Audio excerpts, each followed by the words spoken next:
The Draxen had come like a storm from hell, raining plasma fire from orbit before their ground troops swarmed the city. The once pristine marble streets were pitted with craters. Elegant columns lay snapped in half like brittle twigs. Entire halls had collapsed, their ornate frescoes buried beneath rubble and soot. The acrid scent of scorched stone clung to the air, mingled with the faint copper tang of blood. David moved through the wreckage with his rifle at the ready, visor display scanning for heat signatures. His orders were simple in theory: search for survivors, extract them if found. But simple orders didn't make the task less dangerous. The Draxen rarely left survivors, especially among the ruling families. His squad fanned out, their armored figures moving like silent sentinels among the ruins. Every so often, they'd pause to listen for movement beyond the faint crackle of distant fires. Somewhere far off, the sharp whine of Draxen plasma rifles echoed through the ruins. Then he heard it. At first, it was faint, almost drowned out by the hiss of flames. A soft, broken sound. A sob. David froze, raising a hand to halt his squad. His HUD tried to isolate the sound's origin, but the walls around them warped the signal. He followed his ears instead, stepping over shattered beams and the remains of alien furniture until the sound became clearer. He found her in what had once been a ceremonial hall, now nothing more than a graveyard of shattered crystal and stone. A massive beam of fractured marble had collapsed from the ceiling, trapping a small figure beneath it. She was curled into herself, her thin shoulders shaking. She couldn't have been more than 7 years old, at least by human reckoning. Skin was the soft lavender hue of the Varelli, though now smudged with soot and grime. Her long, silvery white hair shimmered faintly even in the smoke-dimmed light. She clutched a small crystal pendant to her chest like it was the only thing keeping her anchored to reality. Her head snapped up at the sound of his boots crunching over debris. Wide, luminous eyes, violet like polished amethyst, met his. They were filled with fear, exhaustion, and something else. Recognition, maybe. You're not Draxen, she whispered, her voice trembling. David slowly lowered his rifle. No, I'm human. And I'm here to get you out. The beam pinning. Her was heavy, easily half a ton, but the servos in his powered armor groaned to life as he braced himself and shoved. Dust and shards rained down as the beam shifted, then toppled aside. She flinched at the noise but didn't cry out. When he crouched to lift her, she didn't resist. She clung to him instantly, her small hands gripping his armor with surprising strength. Hold on tight, he murmured. The extraction point was 2 streets over, but between here and there, Draxen patrols were sweeping the ruins. His squad took point and rear guard, laying down suppressive fire when necessary. David kept low, moving fast, the girl's head pressed against his chest. She barely made a sound now, just the occasional shuddering breath. They cut through alleyways, vaulted rubble piles, and twice ducked behind collapsed walls as plasma fire seared the air. At one point, a Draxen soldier spotted them, a hulking, insectoid brute with chitin armor, and charged. David shifted the girl into one arm, drew his sidearm with the other, and put 3 rounds through the alien's head before it could get within striking distance. By the time they reached the shuttle, the girl's trembling had stopped. She wasn't crying anymore. In fact, she was staring up at him with a look far too steady for someone her age. I will remember you forever. Human, she said softly, the words carrying a strange weight. David didn't think much of it at the time. He was just glad she was alive. In human terms, that made her not just royalty, but the living embodiment of an alliance, a piece of political stability in a galaxy where stability was as rare as breathable air on a dead moon. Losing her would have meant more than just personal tragedy for the Queen. It would have meant the collapse of Varelli, leadership entirely. David hadn't been thinking about that when he pulled her from the rubble. At the time, she had been just a terrified child in danger, and saving her had been instinct. But for the Varelli, instincts meant destiny. A week later, while the human fleet was resupplying in orbit above the neutral hub world of Alvara, David was summoned to the flagship's guest quarters. The summons carried the royal crest, which meant refusing it was not an option. When he entered, the room was filled with the soft glow of alien chandeliers, the walls lined with the shimmering fabrics the Varelli favored. Queen Soraya stood in the center, tall, elegant, and dressed in ceremonial mourning black. Even in grief, her presence was like a gravitational pull. Her silver crown seemed to catch light from nowhere, making it gleam with quiet authority. At her side sat Lyra, perched on a cushioned chair far too big for her. She spotted David and instantly brightened, her violet eyes lighting up as she bounced in place. "You came," she said, hopping down from the chair. David gave a polite nod to the queen before glancing at Lyra. "I did. And you seem a lot less scared than last time I saw you." "She has not stopped speaking of you," Queen Soraya said, her voice deep and resonant. "Among my people, you carry a debt now a debt of the highest honor. You saved the life of my only child." David shifted slightly, feeling the weight of her words. "Just doing my duty, Your Majesty." Lyra looked up at him, shaking her head with absolute certainty. "No, you're my protector now," he chuckled. "That's not exactly how it works, Princess." "Yes, it is," she said firmly. "Among my people, when someone saves your life, they are bonded to you forever." David glanced at the queen for clarification, but her expression was unreadable. "It is true," she said at last. "The Varelli believe that life is a thread. When one life saves another, their threads are woven together. Sometimes that bond is symbolic. Sometimes it becomes more." David wasn't entirely sure how to respond to that. He had seen cultures with similar life-debt traditions, but the Varelli were a high-tier civilization, not tribal nomads. He hadn't expected them to cling to something that sounded so personal, even ancient. "Well," he said finally, "I guess I'm honored." Lyra grinned. "Good, because I've decided you're mine now." David snorted, shaking his head. "Careful. Princess, that almost sounds like a threat." "It's not a threat," she said seriously. "It's a promise." Queen Soraya placed a graceful hand on her daughter's shoulder. "She means it, Sergeant Kane. My daughter will not forget what you have done, and neither will I." After that meeting, things began to shift in subtle ways. Lyra sought him out whenever she could, often showing up at the human training deck to watch him spar, or at the mess hall where she'd sit beside him and pepper him with questions about Earth. She wanted to know everything: what trees looked like in person, what snow felt like, how humans celebrated their victories. At first, David thought it was just the natural curiosity of a child who had lost her home and found a safe figure to latch onto. But sometimes, when she spoke, there was a strange maturity in her tone, as if she already understood more than she let on. One evening, as they walked the observation deck together, Lyra pressed her forehead lightly against the glass and looked out at the stars. "You humans," she said softly, "you don't know what you've done for me, for my people." David followed her gaze to the glittering sea of light beyond. "I saved one life, Princess, that's all." She looked at him, then really looked and said, "Sometimes saving one life is how you save 1,000 more." The war front shifted away from New Astra, allowing the human fleet and the Varelli survivors to establish a joint command post planetside. The city they built wasn't beautiful, nothing like the grand crystalline towers the Varelli once had, but it was functional. The perimeter walls bristled with human autocannons and Varelli plasma turrets, and the skies were patrolled constantly by mixed squadrons. David had been given quarters inside the secure sector.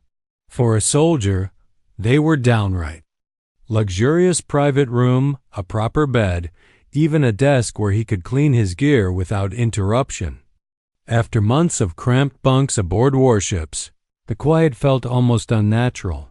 On his third evening there, he was stripping down his rifle when the door to his quarters slid open without warning. "Lyra?" he said, startled. The princess stepped inside as though she owned the place, which in a sense she probably thought she did. She was dressed in flowing Varelli ceremonial robes, the kind that shimmered faintly with woven metallic threads.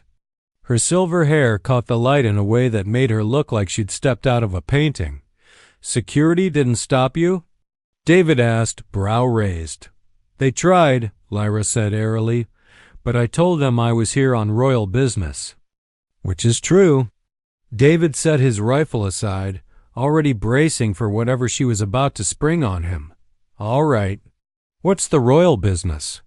Instead of answering, she wandered around his quarters, her eyes lingering on the human touches, his small shelf of books, the battered mug on his desk, the faded photograph of Earth's forests. Then her gaze settled on his bed. She walked over to it, stopped at the edge, and studied it with the solemn focus of someone inspecting a battlefield map. Then she turned to him, lifted one delicate finger to point at it, and said with absolute certainty, "This is where marriage begins." David blinked. Then blinked again. Come again?" "You rescued me," she said as if explaining something obvious. "You became my protector, and now you have a bed.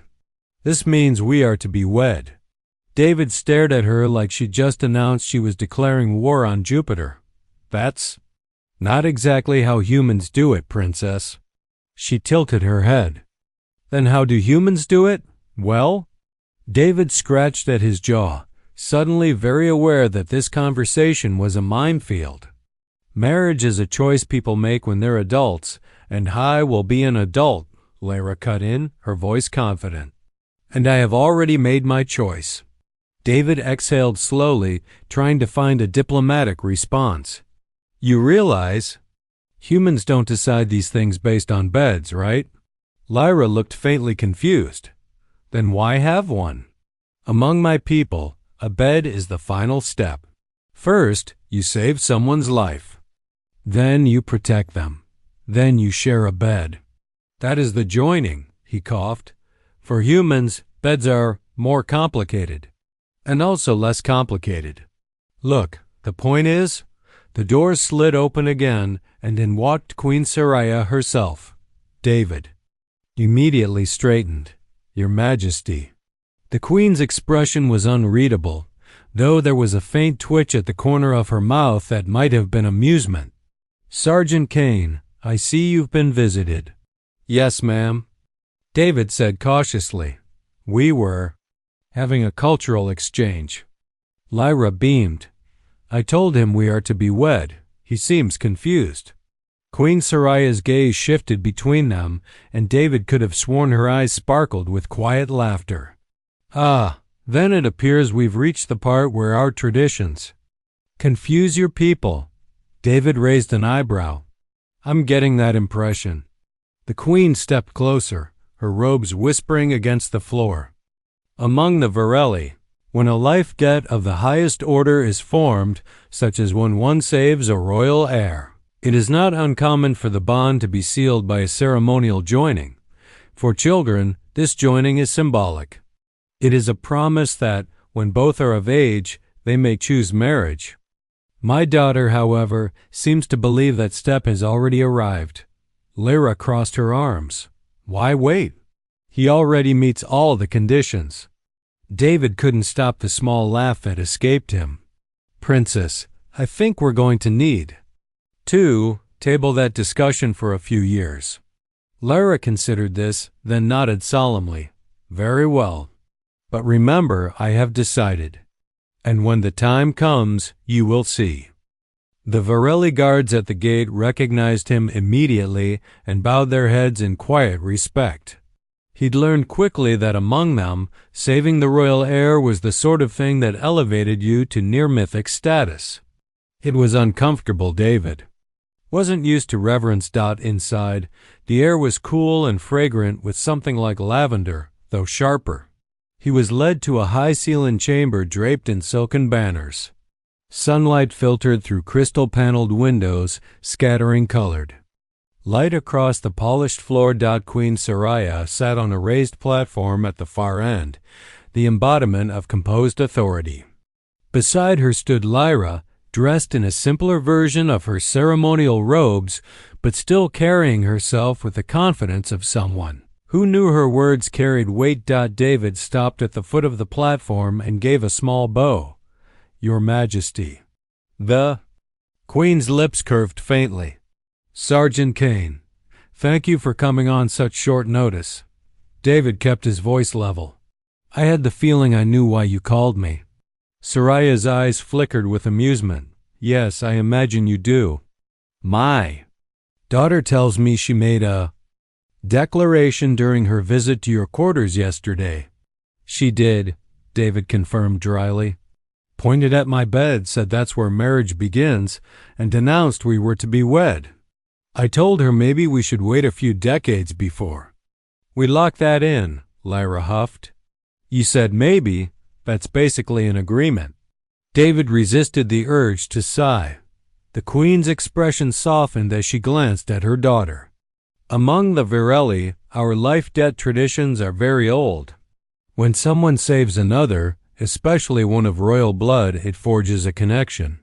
Sometimes that connection is resolved by symbolic acts, shared feasts, oaths of protection, alliances. Other times, it becomes a union of families. David raised an eyebrow. And by union, you mean marriage. Eventually, Soraya confirmed, when both are grown and willing. The intention is to honor the life thread that now binds you. David crossed his arms loosely. With respect, Your Majesty, humans don't really arrange those kinds of things. Not anymore. For us, marriage is something chosen for love, not for tradition. Lyra tilted her head, her voice calm but certain. And I love you, problem solved.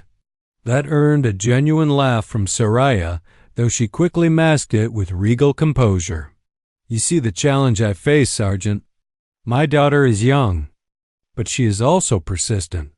She has interpreted our tradition in its most literal form. I'm starting to pick up on that, David said. The Queen studied him for a moment, her gaze weighing more than her words. You are not obligated to her in that way. But she let the pause linger, like she was choosing each syllable with care. You are bound to her by what you've done. In her eyes, you are not simply her rescuer, you are her protector. That is no small thing to her people. David glanced at Lyra, who was watching him with the same unwavering stare she'd given him the day they met in the ruins. He wondered if she even understood how dangerous it was for someone to look at a soldier like that, with that much trust. I'm a soldier, David said finally. I don't know if I'm cut out for whatever it is she's expecting. Soraya's voice softened. Perhaps not today. But bonds have a way of shaping us in ways we cannot foresee. I will not force this path on you.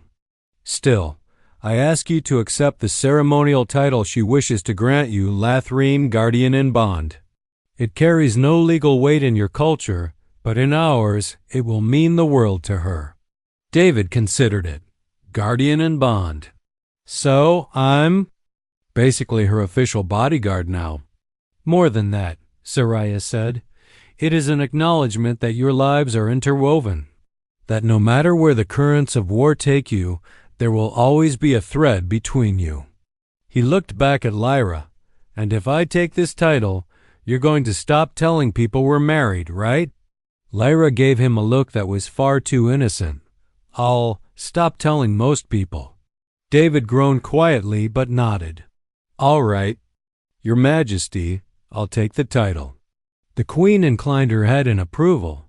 Then it is settled, and perhaps, Sergeant Kane. Fate will decide the rest. As David left the embassy, the sun caught the crystalline towers in the distance, casting them in gold and violet light. He still wasn't sure if he'd just agreed to be part of a harmless cultural tradition, or if he'd accidentally set the course for the rest of his life.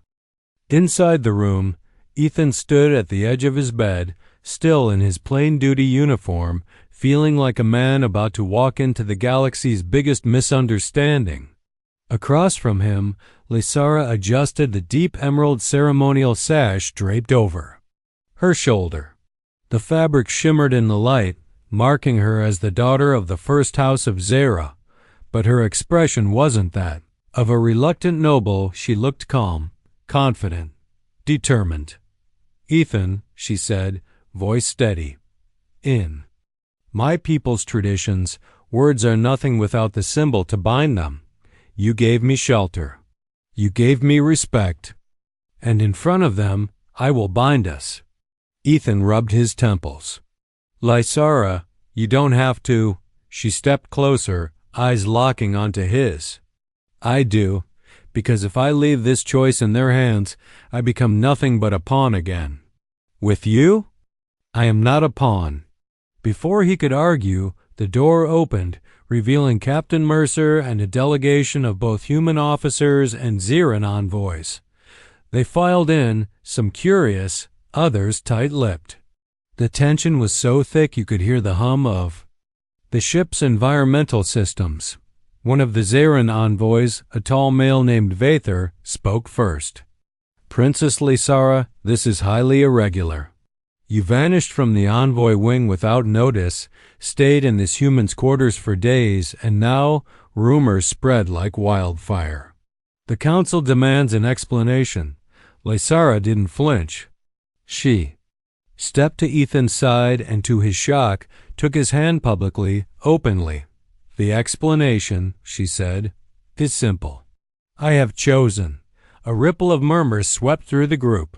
Ethan felt like the floor had just dropped away beneath him. Chosen in Zeran culture, that word wasn't casual. It was binding. It was their marriage oath condensed into a single term. Vather's voice sharpened. "You would bind yourself to a human? A soldier of no title? Do you understand what this means for the houses? For the negotiations?" "Yes," Lysara said. "It means I will no longer be bartered as a bargaining chip. It means I will live by my own will. And yes, it means I will marry Ethan Caldwell." The room went silent.